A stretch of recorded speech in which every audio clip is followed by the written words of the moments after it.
नमस्कार, सत श्री अकाल, राम राम सा, खंबागड़ी वणक्कम, प्रणाम। आप सभी को ऑल्टरनेट मीडिया में फिर से स्वागत है। हमारे साथ जुड़े हुए देश कपूर सर बहुत इंटरेस्टिंग इंफॉर्मेशन के साथ। हमने अपने एक पहले शो में डिस्कस किया था किस तरीके से यूपीआई और आधार कार्ड की जो टेक्नोलॉजी है, जो सॉफ्टवेयर सीक्रेट कोड है, उसको यूएस ने चुराने की कोशिश की थी। उसपे मुझे बहुत सारे क्वेश्चंस दिमाग में आ रहे थे कि भई एक तो ये ब्यूरोक्रेट्स कौन है? ये स्टोर कहाँ किया गया हुआ है? इसको चुराने की कोशिश क्या कर रहे थे? तो उन्हीं मुद्दों को आज हम डिस्कस करेंगे। Sir, a very warm welcome on the show. Thank you so much. Thank you so much ख्याति जी। जी। सर, यूपीआई पे आने से पहले मैं ये जानना चाहूँगी कि ये यूपीआई तो समझ में आता है कि उसका मनी मैटर्स है, राइट? बट आधार हम्म। का सॉफ्टवेयर ये सीक्रेट कोड क्यों चुराने की कोशिश करेगा कोई? आधार से क्या फ़ायदा है उन्हें? क्योंकि वो ये देखना पड़ेगा हमें कि ये चीज़ें यूज़ कैसे होती हैं, राइट? अगर हम वो नहीं समझ पाएंगे तो हम ये भी नहीं समझ पाएंगे कि आखिर वो चुराना क्या चाहते थे और क्यों चाहते थे। आधार जो है ना वो फाउंडेशनल आईडी सिस्टम है बेसिकली, अगर देखा जाए तो अगर हम एक डिजिटल पब्लिक इंफ्रास्ट्रक्चर देखते हैं, जैसे जो जहाँ पर डॉक्यूमेंट स्टोर करते हैं, जिसको डिजिटल पब्लिक इंफ्रास्ट्रक्चर इसको बोल रहे हैं, डीपीआई इंडिया में, तो उसमें सारे आपके सर्टिफिकेट्स और सारे आपके लाइसेंस वगैरह सब स्टोर कर रहे हैं। उसका जो फंडामेंटल है ना, वो एक्चुअली एक आईडी सिस्टम है जो बायोमेट्रिक्स पे बेस है, ताकि कोई और उसको चुरा ना ले। अगर वो बेसिस है एक central digital ID system, centralised, तो आधार हैज क्रैक द कोड। सी, एक चीज बड़ी इंपॉर्टेंट है समझनी कि एक सिस्टम या एक एप्लीकेशन जो से यूरोप में आता है या यूएस में आता है, वो एट द मोस्ट कितने 100 मिलियन या 200 मिलियन लोगों को केटर करता है, तो उसका स्केल सिर्फ उतना होता है। भारत में अगर कोई चीज इंस्टॉल होती है, कोई एप्लीकेशन इंस्टॉल होती है या कोई सिस्टम बनता है, तो वो कम से कम 500 मिलियन से ऊपर लोगों के लिए बनता है। Scale is totally different. ये ऐसे है जैसे India becomes like a laboratory for the world. अगर मैं अगर मैं 800 मिलियन लोगों को या 900 मिलियन लोगों को, मैं पूरा 1.4 बिलियन भी ना लूं, अगर मैं उनको केटर कर सकता हूं किसी एप्लीकेशन से, तो मैं तो पूरे यूरोप, पूरे यूएस, वो सबको मिलाकर कर सकता हूं। तो कितनी एप्लीकेशंस हैं जो यूरोप में और यूएस में हैं, जो सारा यूएस यूरोप को एक साथ कर लेती हैं within a matter of few like months, which is what Aadhaar did. So Aadhaar के पास स्केल भी है। फर्स्ट ऑफ ऑल, आधार के पास एक सिस्टम है, उसके पास बायोमेट्रिक्स हैं, फिर उसके पास स्केल है, फिर वो इम्प्लीमेंट हो चुका है, एट स्केल इम्प्लीमेंट हो चुका है, विच has not happened anywhere in the world. पूरा आपका बायोमेट्रिक्स, आपका डेमोग्राफिक डेटा, आपका सेंट्रल डेटाबेस जो है, जो आपके डिजिटल आइडेंटिटी सिस्टम जो है, वो पूरा पूरा इंफॉर्मेशन वहां पर है। ये कहीं हुआ ही नहीं है। This is a very rare phenomenon जो हम लोग समझ नहीं पाते कि जैसे एक मैं छोटा सा एग्जांपल देता हूँ, जैसे ब्लिंकिट है। अब ब्लिंकिट जैसी कंपनी जो है, जो 10 मिनट में आपको एसएलए देती है कि आपको चीज आके मिलेगी, वो देती है across different cities, different states, different languages, different systems, different urban infrastructure, rural infrastructure, semi urban infrastructure. ये डाइवर्सिटी, ये स्केल और ये लेवल ऑफ एसएलए कहीं नहीं हुआ आज तक। तो मेरे अगर मैं इनको एडवाइस कर सकता होता किसी को वो इंडिया में, तो मैं ये एडवाइस करता, आपके पास स्केल है, आपके पास सिस्टम है, आपके पास एप्लीकेशन है, you should actually trademark all of this and use that, because what you have nobody else has. और यही एक चीज है जो ये लोग देख पा रहे हैं और समझ पा रहे हैं। ये लोग देखते हैं कि यूपीआई तो कमाल की चीज है, आधार भी कमाल की चीज है, और हम कहते हैं कि हाँ हमने बहुत वो कमाल का काम किया, पर हम ये नहीं समझ पाते वो कमाल हुआ कहाँ है। वो कमाल स्केल में हुआ है, और ये लोग समझ पाते हैं कि वो कमाल कहाँ हुआ है, वो स्केल पे हुआ है। मतलब चीज अच्छी है, टेक्नोलॉजी अच्छी है, पर ऐसा नहीं है कि ऐसी टेक्नोलॉजी कोई और बना नहीं सकता। वो बना सकते हैं, पर ऐसा स्केल बना सकते हैं कि नहीं बना सकते, उस पर टेस्ट कर सकते हैं नहीं कर सकते, वो तो देखने वाली बात है ना। वो तो और कहीं नहीं आप कर सकते। मतलब आप यूरोप में जाओ, आप यूएस में जाओ, इतनी diversity of language, of systems, of urban infrastructure, rural वो इंफ्रास्ट्रक्चर और बाकी सारी जो चीजें हैं वो आपको कहीं नहीं मिलती। यूएस में आप कहीं भी चले जाओ, आपको सेम रेस्टोरेंट मिलते हैं, सेम स्टोर्स मिलते हैं, सब कुछ सेम मिलता है। ऐसा ही यूरोप में है, थोड़ा बहुत ऊपर नीचे का फर्क होता है। वो लोकल कुजीन है कहां पर, लोकल चीजें हैं कहां पर। यहाँ तो हर बंदा अलग अलग चीजें लेके बैठा हुआ है। तो यहाँ की जो सिस्टम्स हैं भारत के जो बनाए जाते हैं वो बहुत अलग बनाए जाते हैं। तो हमने जो पिछले डाइवर्सिटी को कैटर करते हुए, प्रॉब्लम्स को सोचते हुए, different languages, different sex, different people, different, मतलब हमारा तो लैंड ऑफ डाइवर्सिटी है इन शॉर्ट। तो उसको कैटर करते हुए mass population not small population. Correct, exactly. मतलब हम अगर कोई एप्लीकेशन इंडिया में सक्सेसफुल हो गई ना, तो कहीं भी सक्सेसफुल हो सकती है। आपके पास एक ब्लूप्रिंट आ गया पूरी दुनिया के लिए, आप उसको कहीं भी यूज कर सकते हो। आपको उसमें कोई चेंज करने की, स्केल टेस्टिंग करने की, रिग्रेशन टेस्टिंग करने की इतनी ज्यादा आवश्यकता नहीं है। फिर जो आपने अगर यहां सक्सेसफुली भारत में टेस्ट कर ली, भारत में सक्सेसफुली इसको चला लिया, आपने पूरी दुनिया के लिए एक ब्लूप्रिंट क्रिएट कर दिया है। ये मेरे को तभी लगता है बहुत सारी एप्लीकेशंस हैं जो इंडिया में चलती हैं, वो एप्लीकेशंस का अपना एक स्कोप है, बट उसके एप्लीकेशन का जो पूरा जो फ्रेमवर्क है उसका एक डिफरेंट वो बिजनेस मॉडल बन सकता है। मतलब आप खुद सोचिए ना, like you can actually go around the world, उन सबको आप कंसल्टिंग दे सकते हो, आप फ्रेमवर्क दे सकते हो, जो हमारे लोग देते नहीं है। ये एक यूनिक चीज है, लाइक इंडिया में यूनिक है, जो और कहीं नहीं मिलेगी। आपने तो भारत में कुछ कर लिया, आप हर जगह कर सकते हो। आप वो आधार को लेकर किस तरीके के एक्सपेरिमेंट्स करना चाहते हैं? वो क्या चाहते हैं कि आधार बिकम्स द बेस, क्योंकि अगर आप देखो यूएस का भी जो सोशल आईडी सिस्टम है, जो सोशल सिक्योरिटी नंबर होता है, उसमें भी बायोमेट्रिक्स नहीं है। बायोमेट्रिक्स वो अलग से करते हैं जब कोई इंसान अंदर आता है और यू नो लाइक इमिग्रेशन पे और ऑल दोस थिंग्स, पर इंटरनली यहाँ कोई भी बायोमेट्रिक्स का सिस्टम नहीं है।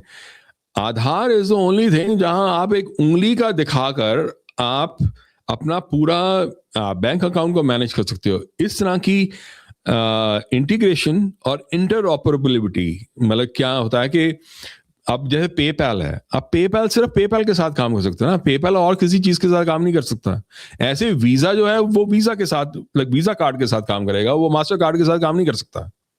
तो यहां पर ये है, आप किसी भी चीज को किसी की चीज के साथ आप लिंक कर सकते हो। इसीलिए ओएनडीसी जो वो वेंडर्स वगैरह का जो बन रहा है, जो आगे सप्लाई चेन का बनाने की कोशिश कर रहे हैं, वो भी ऐसे ही बना रहे हैं। इंडिया का जीनियस ये है कि इंडिया ऐसे ऐसे प्लेटफॉर्म बना रहा है आधार के ऊपर बेस करके। बिकॉज अगर आपने आधार सेट कर लिया ना, आधार का मतलब आपने आईडी सेट कर ली, आपको ये समझ में आ गया कि कौन कौन है। यहां पर सोशल सिक्योरिटी नंबर कोई भी लेके कहीं भी यूज कर सकता है। अगर मेरा सोशल सिक्योरिटी नंबर किसी लाइक जैसे हमको पहले एक वोटर आईडी कार्ड मिलता था, आपको याद होगा, तो voter ID card was not biometrically connected, it was not. तो आप कोई भी उसमें आप थोड़ा सा फोटो भी चेंज करके और दोबारा अगर उसको वो कर दो, लैमिनेट कर दो, तो कोई भी यूज कर सकता था। एंड आई एम श्योर ऐसे बहुत सारे घटले होंगे, but this one because it's biometric based, बहुत सारी और भी इसमें जांच पड़ताल जो भी इनके कनेक्शंस है, तो that makes it very unique. Correct, exactly. So आपका एक चीज सेट होगी कि कौन है ये इंसान, वो और कोई हो नहीं सकता सिवाय उसके। आपने एक बार उस इंसान को उसके अकाउंट्स के साथ, उसके सर्टिफिकेट के साथ अगर लिंक कर दिया, आपका एक बेस बन गया। अब आप उसके ऊपर कुछ भी बना सकते हो, पूरे कॉन्फिडेंस। एक बड़े इंटरेस्टिंग वो इकोनॉमिस्ट हैं, उनका नाम है हर्नांडो डिसोटो। उन्होंने बात की थी कि जो वेस्टर्न इकोनॉमीज हैं उन्होंने इतनी जल्दी राइज क्यों किया। उनका कहना ये था क्योंकि the biggest difference between the developed economies and the under developed economies is के उन्होंने आइडेंटिफाई कर लिया है कि कौन सा एसेट किसको बिलोंग करता है। अगर आप एसेट का जो आईडी है, अगर आप वो ढंग से कर सकते हो, तो आप उसके ऊपर कितने भी ऑप्शंस, कितने भी क्या कहते हैं डेरिवेटिव्स और ये सब चीज़ें, फाइनेंशियल जो इन्वेस्टमेंट्स होती हैं, जो फाइनेंशियल इंस्ट्रूमेंट्स होते हैं, आप उसके ऊपर बना सकते हो। आप स्टॉक्स, जैसे स्टॉक्स है, अब स्टॉक क्या है? Stock is a financial instrument based on an asset called company का जो बिजनेस है। ऐसे ही गोल्ड के ऊपर जो वो इतने सारे जो म्यूचुअल फंड्स बन रहे हैं, राइट, जो एसटीएफ्स बनते हैं, आप वो गोल्ड के ऊपर बना रहे हो या किसी एसेट के ऊपर बना रहे हो, किसी चीज को बना रहे हो, वो एसेट अगर आपने आइडेंटिफाई कर लिया, नॉर्मल जो अंडर डेवलप्ड कंट्री है उनकी प्रॉब्लम ये है कि उनकी जो प्रॉपर्टीज है ना, जैसे रियल एस्टेट प्रॉपर्टी है, आप रियल एस्टेट प्रॉपर्टी की ओनरशिप इज नॉट कंफर्म्ड। हमारे यहाँ करोड़ों केस चल रही हैं क्योंकि उनकी ओनरशिप ही कंफर्म नहीं है। तो आप उसके ऊपर बना ही क्या सकते हो फिर? यहां पर यूएस में आप आओ, हर चीज का ओनरशिप इज कंफर्म्ड। कोई भी कहीं भी चले जाओ आप, पूरे यूएस में किसी भी आप लैंड पे अगर आप उंगली रखोगे ना, आपको पता होगा कि ये लैंड किसको बिलोंग करती है। या तो गवर्नमेंट को करेगी या किसी इंसान को करेगी या किसी मतलब ऑर्गेनाइजेशन को। It is not a common land, right? So that can be actually used if वो सेम चीज अगर मैं लाइक आधार के लाइक उससे, अगर मेरे को पता है कि ये इंसान कौन है और ये इंसान कोई और हो नहीं सकता, तो मैं उसके उस बेसिस पे मैं कुछ भी और आगे बिल्ड कर सकता हूँ।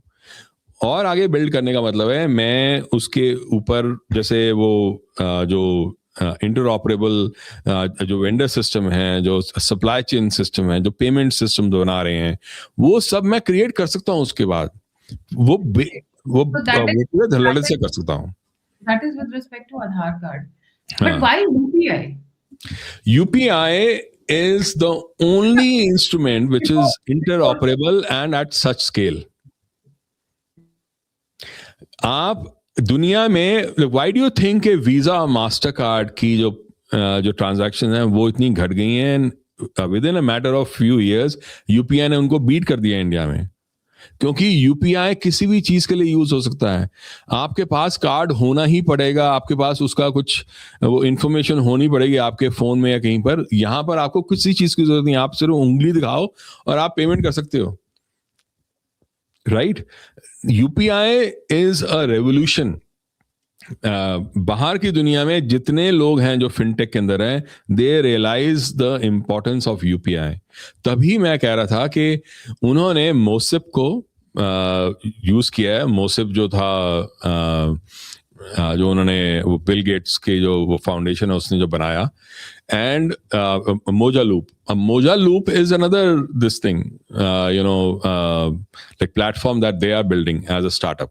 So basically it has the same thing. It has interoperability, it has real-time payments, it has financial inclusion, collaboration, वो हर like उसके stakeholder के साथ, but it provides the same thing जो UPI provide करता है। वो कोड अब तक कोई क्रैक नहीं कर पाया जो भारत ने किया है।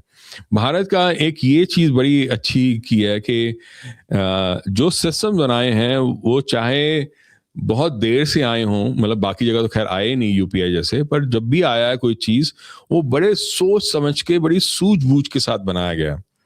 अब हम बात कर रहे थे ना कि आगे आने वाले टाइम में और वो क्या ऐसी चीजें हैं जो कर सकते हैं, तो वो लाइक उस चीज को हमें समझना पड़ेगा। बिकॉज मैं बार बार ये बोलता हूं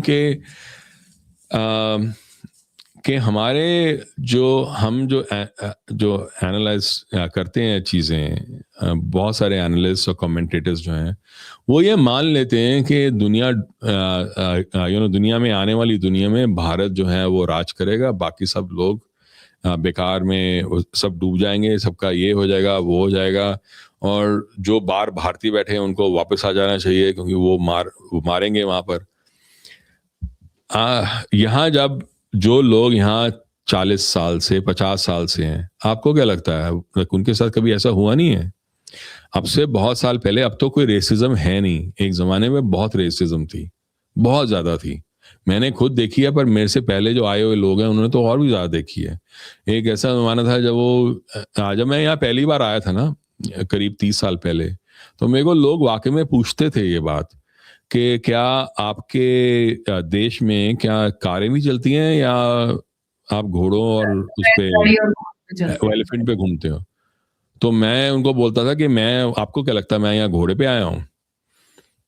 तो उसके बाद एक ऐसा टाइम आया जब एक ब्राउन आदमी को देखते थे, चाहे उसको कुछ टेक्नोलॉजी आती भी ना हो, वो समझते थे this guy is God's gift to technology. क्योंकि इंटेलिजेंस। एक जनरेशन में इतना बड़ा चेंज आ गया था। आज जिस तरह से भारतीयों को देखा जाता है वो नजरिया बहुत अलग है, उस समय नजरिया बहुत अलग था। एक ऐसा टाइम था जब भारतीयों को कुछ समझते नहीं थे, बहुत बुरी तरह से ट्रीट करते थे। तो जो 40-50 साल से यहाँ हैं लोग और जिनकी फैमिलीज यहाँ वो रही हैं बड़े सालों से, उनको अगर आप ये कहो ना कि आपको भगा भगा मारेंगे और ये करें वो करें, वो आपके ऊपर हंसेंगे। बिकॉज ऐसा नहीं है कि ऐसा कभी हुआ नहीं है, ऐसा नहीं कि ऐसा कभी होगा नहीं। बात यह है हमें लार्जर पिक्चर समझने की बहुत ज्यादा जरूरत है। पहली चीज, जो एनआरआईज हैं किसी भी कंट्री में क्यों ना हो, वो इंडिया के एसेट्स हैं, हमेशा इंपॉर्टेंट रहेंगे, इंपॉर्टेंट रहना चाहिए। दूसरी चीज, दुनिया में बहुत सारी कंट्रीज ऐसी हैं, चाइना, जापान, कोरिया, पूरा यूरोप, पूरा यूएस, जिसकी पॉपुलेशन एज हो रही है और घट रही है। सिर्फ 3-4 ऐसे एरियाज हैं जहां से पॉपुलेशन की माइग्रेशन हो सकती है, जहां यंग लोग हैं। सबसे पहला लैटिन अमेरिका, दूसरा है अफ्रीका, तीसरा है मिडिल ईस्ट और चौथा है भारत।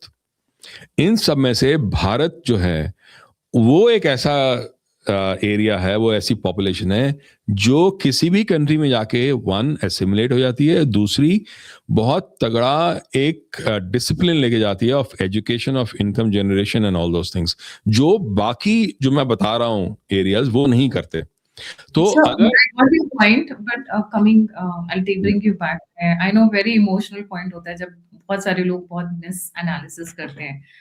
यूपीआई को चुराने के लिए उन्होंने क्या कोशिश की and how did they stop it?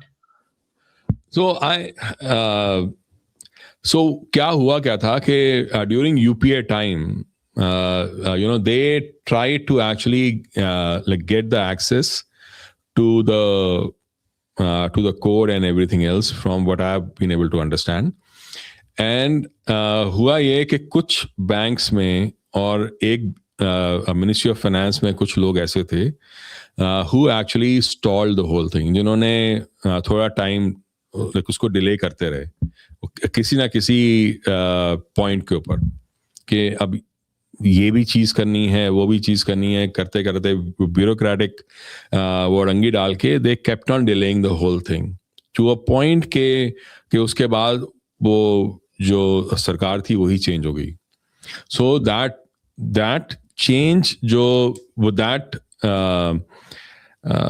वो जो उनके हाथ में जाना चाहिए था या जा सकता था, सॉरी, जो चीज उनके हाथ में जा सकती थी वो चीज नहीं गई उनके हाथ में, बिकॉज हमने वो उनको ओपन नहीं किया। तो शायद ओपन अगर हो जाता तो वो वही करते भारत के साथ जो बाकी देशों के साथ करते आए हैं, कि मतलब भारत का एक एक चीज अंदर से खोखला कर देते।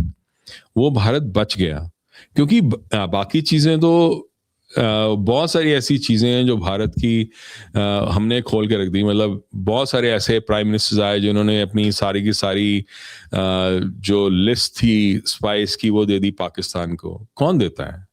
कौन ऐसा बेवकूफ है? पर हमारे देश में ऐसे एक नहीं दो प्राइम मिनिस्टर्स आए हुए हैं। तो क्या करोगे आप? ऐसी बेवकूफियां भी हुई हैं। और हमारे वो जो वाइस प्रेसिडेंट साहब थे उन्होंने भी ये किया था, जो हामिद अंसारी साहब थे, उन्होंने भी उनको ईरान को और पाकिस्तान को सब कुछ दे दिया था। तो ऐसी जी, इज द कोड जो भी है सॉफ्टवेयर कोड है, so this is with the government of India for both the platforms. Yeah, so that is the property of the government of India, because that is that is the main organization which actually created everything, the Ministry of Finance and the rest of the ministries. So this cannot be shared with anyone. The framework के जो details हैं, that cannot be shared with anyone. Because अगर आपने share कर दिया तो आपने सब कुछ ही दे दिया. आप क्या करते हो, आप उसकी इंटीग्रेशन जो लेयर है आप वो शेयर करते हो कि जैसे मैंने APIs बनाए, वो इंटीग्रेशन लेयर होती है कि मैंने आपको ये कोड दिया, आप ये कोड लेके उसके साथ इंटीग्रेट कर सकते हो, बट आप उससे, और वो इंटीग्रेशन कहाँ कितनी डीप होगी, किस चीज के साथ होगी, वो हम डिसाइड करेंगे.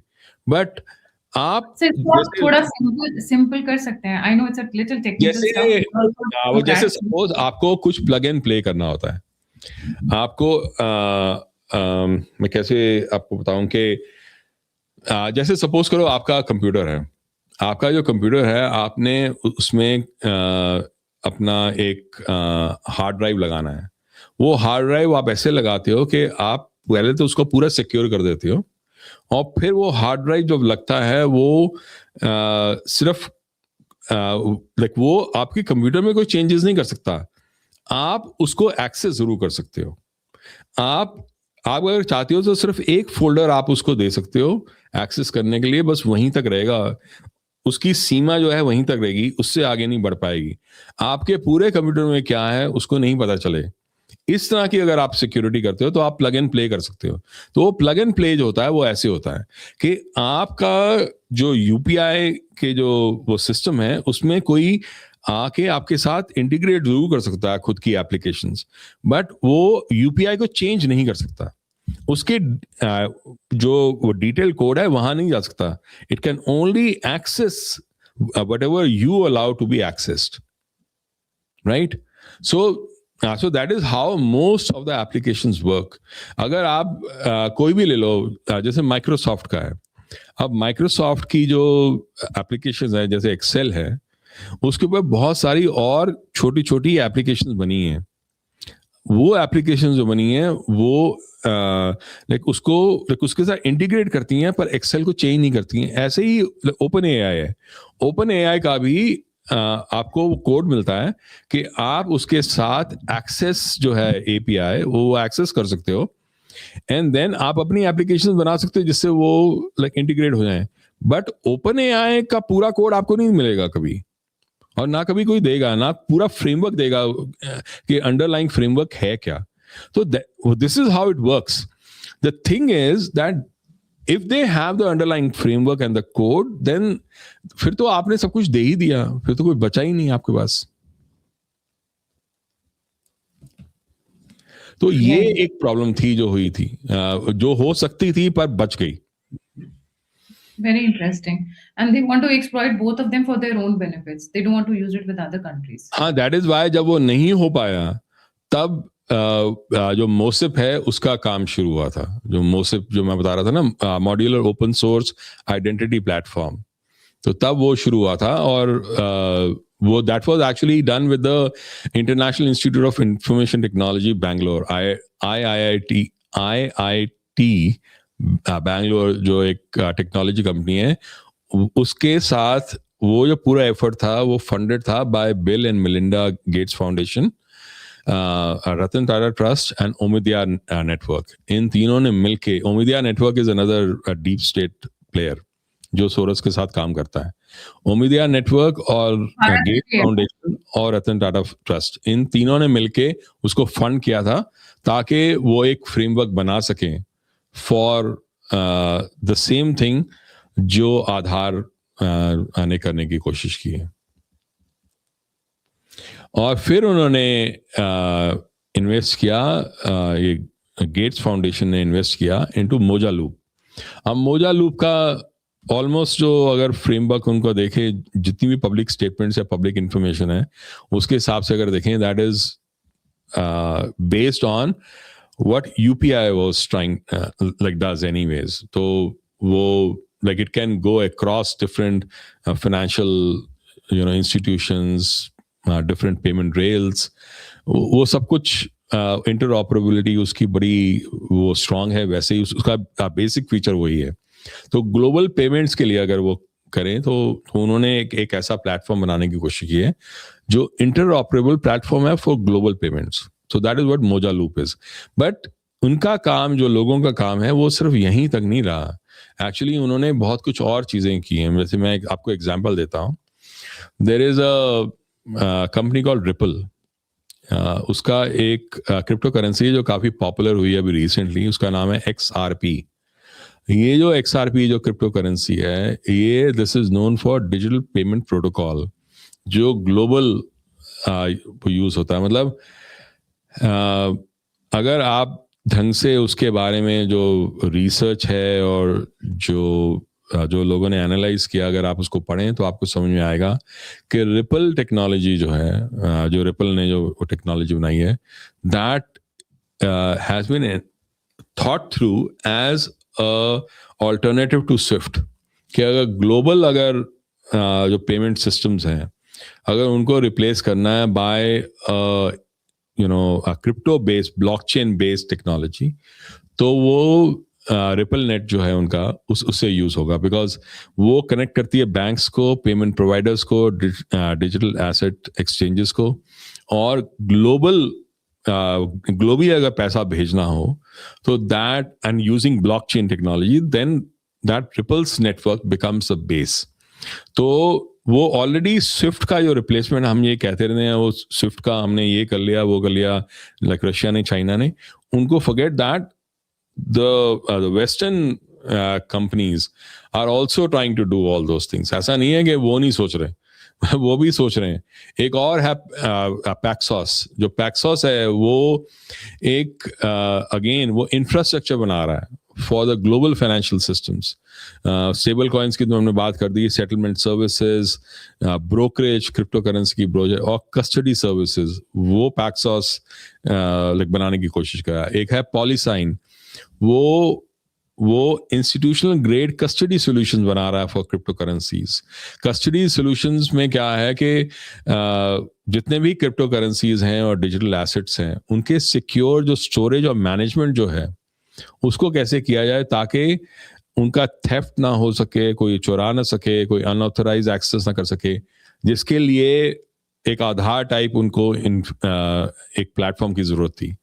एडवांस सिक्योरिटी रहे, एक कंप्लायंस हो और स्केल रहे। अगेन वो स्केल बड़ा इंपॉर्टेंट है। तो ऐसे ये जो सब टेक्नोलॉजीज हैं जो मैंने अभी बात की है, इन टेक्नोलॉजीज में actually different people have invested. जैसे मैं रिपल के बारे में बात कर रहा था, ऐसे और भी हैं, उसमें जॉर्ज सोरस ने इन्वेस्ट किया है। ऐसे ही पैक्सॉस की जो मैं बात कर रहा था, उसमें रॉथशाइल्ड ने इन्वेस्ट किया हुआ है। और जो रिपल में बात की थी मैंने, वो सोरस ने नहीं, रॉकफेलर ने भी इन्वेस्ट किया हुआ, रॉकफेलर फाउंडेशन ने। और रॉकफेलर फाउंडेशन ने मोजा लूप में भी इन्वेस्ट किया हुआ। तो ये जो लोग हैं, रॉकफेलर हुआ, रॉथशाइल्ड हुआ, उमिदयार हुआ, गेट्स हुआ, ये already they are investing in the next round of financial infrastructure, जो भी आया नहीं है, जो पूरी तरह से लाइक अभी लाइक उन्होंने निकाला नहीं है, मतलब पूरी तरह से उसको मैच्योर नहीं किया। कुछ आने वाले सालों में इट इज़ वेरी पॉसिबल कि वो मैच्योर हो जाएगा, and that's when they will try and switch over to that kind of a framework.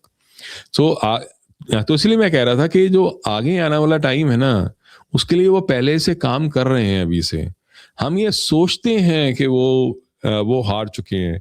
कोई भी ऐसा प्लेयर, कोई भी ऐसी पावर जो ऊपर होती है, जो इतने सालों से होती है, वो इतनी आसानी से नहीं हारती।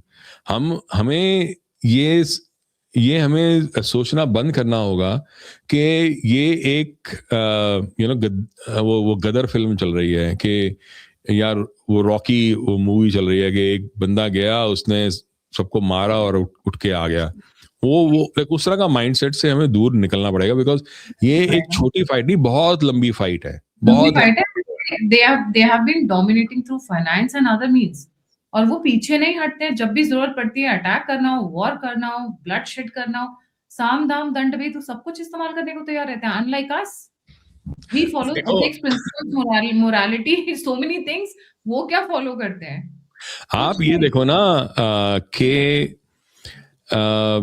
इतने साल हो गए यूके को नीचे गए हुए, ब्रिटेन को नीचे गए हुए और यूएस को ऊपर आए हुए। आज अगर आप मागा ग्रुप का के बहुत सारे ऐसे कमेंटेटर्स हैं, आप उनके वीडियो चैनल्स खोलो, उनकी कमेंट्रीज देखो, उनके जो राइटिंग्स हैं वो देखो, तो आपको समझ में आएगा कि वो ये बार बार एक ही बात बोल रहे हैं, और काफी वो रिस्पेक्टेड लोग हैं, बार बार एक ही बात बोल रहे हैं। वो ये कह रहे हैं कि आज भी डीप स्टेट का जो मेन जो करता धरता है वो एक्चुअली वहाँ यूरोप में बैठे हैं, जो जितने सारे डायनास्ट हैं। इनफैक्ट जो मागा ग्रुप का एक पूरा वो है पॉपुलेशन जो है, वो तो ये कहती है कि Trump is actually fighting king Charles because he is the main guy.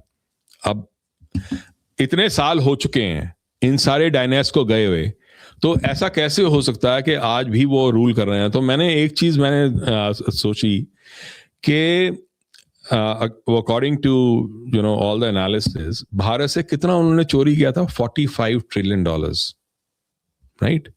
सिर्फ भारत से इतना किया था। एशिया को भी मिला लो, अफ्रीका को भी मिला लो, सारा गोल्ड जो उठा के ले गए, जो सारी चीजें उठा के ले गए, उसको भी आप मिला लो, कम से कम 80 से 100 ट्रिलियन के बीच में उन्होंने चोरी किया होगा। आज पूरे यूके की जीडीपी क्या है? $4 ट्रिलियन। बाकी कहां गया? बाकी कहां गया? वो हवा में उड़ गया, वो एकदम गायब हो गया, वो इवेपोरेट हो गया सडनली। कहां गया? They still have it. They're controlling it. They're using it. they have it. हाँ. they are worth trillions. मतलब ये जो जॉर्ज सोरस है, ये जो बाकी लोग हैं, ये चिल्लड़ हैं, ये लोग चिल्लड़ हैं। तभी जब हम कहते हैं ना, अरे तो हमारे जो बिलियनर्स हैं, जो इतने बड़े बड़े बिलियनर्स हैं, वो बोलते क्यों नहीं कुछ? वो इसलिए नहीं बोलते क्योंकि वो खुद भी चिल्लड़ हैं। जिनके पास जो कंट्रोल करते हैं, वो ट्रिलियंस कंट्रोल करते हैं, वो कुछ भी किसी को भी कभी भी खरीद सकते हैं। इतना आसान नहीं है उनके साथ फाइट करना। इसीलिए भारत एक बहुत लंबी गेम खेल रहा है।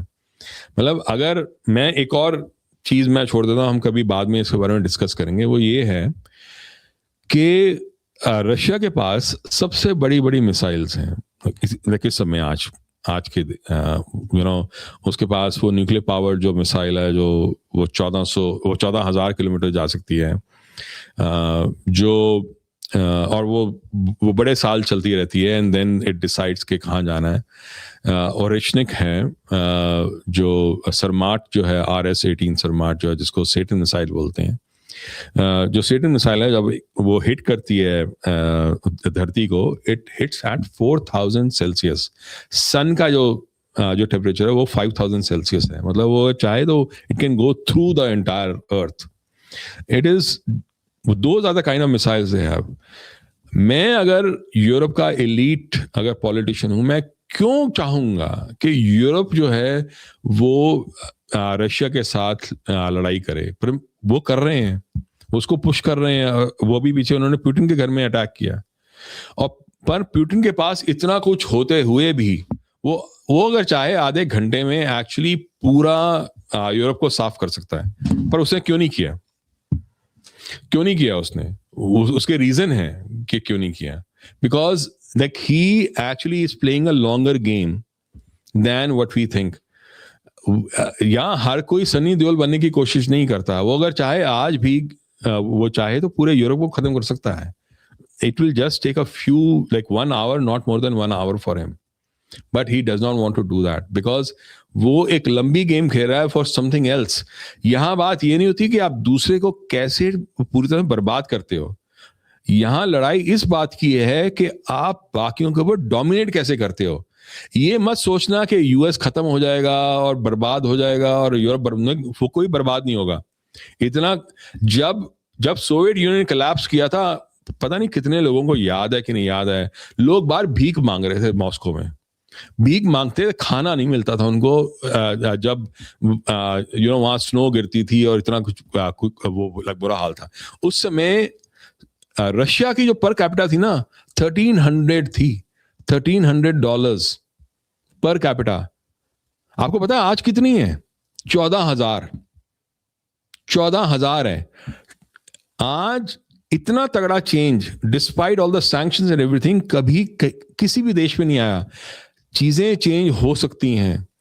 बात ये होती है कि आप या बाकी जो दूसरा देश है वो आपके ऊपर या आप उसके ऊपर कैसे डोमिनेट करते हो।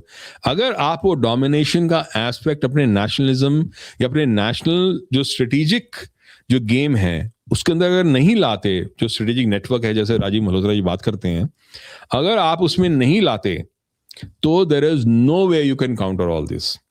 भारत की दुर्भाग्य ये है कि domination of other societies and other like people, वो भारत के स्ट्रेटेजिक नैरेटिव में कभी था ही नहीं। हमने एक और मुसीबत कर दी कि हमने अपना ही जो वो आइडेंटिटी थी हमने उसके साथ भी दगा कर दिया, उसको भी हम नहीं मानते अब। तो वो that is the first thing कि आगे आने वाले टाइम में जिस समय इतनी डोमिनेशन के ऊपर इतना वो बैक एंड फोर्थ होगा, उस समय कम से कम अपनी आइडेंटिटी आपकी क्या है उसको तो आप सही सलामत कर लो। True. जी, thank you so much sir, such a wonderful information. जाने से पहले व्यूअर्स से रिक्वेस्ट है, please don't forget to like, subscribe and share the alternate media. अगर आप मुझे कंट्रीब्यूट करना चाहते हैं, सपोर्ट करना चाहते हैं, तो नंबर और यूपीआई स्क्रीन के ऊपर है। आप मुझे फीडबैक देना चाहते हैं, मुझसे जुड़ना चाहते हैं, तो सभी लिंक्स डिस्क्रिप्शन बॉक्स में है। देश सर का अपना प्लेटफॉर्म है दृष्टिकोण.com, प्लीज उसे भी लाइक, सब्सक्राइब और शेयर जरूर करें। वीकली न्यूज लेटर, जितनी बातें अभी बता रहे हैं ना, उससे गहरी बातें वीकली न्यूज लेटर में मिलती हैं जो आई थिंक अराउंड संडेज को निकलती है, जिसकी तैयारी एक हफ्ते पहले शुरू करते हैं, so that he can do other research. So इसी के साथ जय हिंद, जय श्री राम, हर हर महादेव। हर महादेव, थैंक यू।